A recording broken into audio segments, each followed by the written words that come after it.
সারাদিন যদি কোনো নওজোয়ান যুবক ভালো কাজ করে, দান সদকা, মানুষের উপকার করে, আর রাত্রিবেলা সে যদি গোপনে খারাপ কাজ করে, অশ্লীল ভিডিও, মদ, জুয়া, যদি সেই সমস্ত কাজের মধ্যে যদি সে লিপ্ত থাকে, তাহলে সারাদিন যে ভালো কাজ করেছে, এই ভালো কাজের নূর এই খারাপ কাজ করার মাধ্যমে এই নূরটা আল্লাহ তাআলা তার থেকে ছিনিয়ে নিয়ে যায়।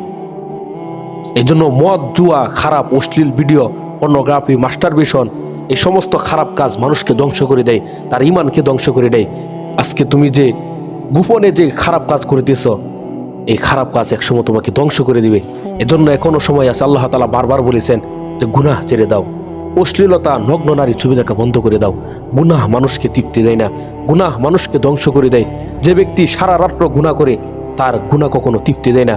একজন হালাল স্ত্রী মানুষকে তৃপ্তি দিয়ে দেয়, কিন্তু গুনাহ মানুষকে কখনো তৃপ্তি দেয় না। গুনাহ সারাটা জীবন তার জীবনটাকে ধ্বংস করে দেয়। গুনাহ তোমাকে ধ্বংস করবে, তোমার বাপকে ধ্বংস করবে, তোমার 14 গোষ্ঠীকে ধ্বংস করে ছাড়বে। এজন্য এখনো সময় আছে, সঠিক রাস্তায় ফিরে আসো। আল্লাহ তাআলার কাছে দোয়া করো, ইহদিনাস সিরাতাল মুস্তাকিম। হে আল্লাহ, আপনি আমাকে সঠিক পথে পরিচালনা করেন। হে আল্লাহ, আপনি আমাকে হেদায়েত দান করেন। হে আল্লাহ, আমি যেন দিনেও যেন ভালো কাজ করতে পারি, রাত্রেও যেন ভালো কাজ করতে পারি। আল্লাহ, আপনি আমাকে তৌফিক দিন।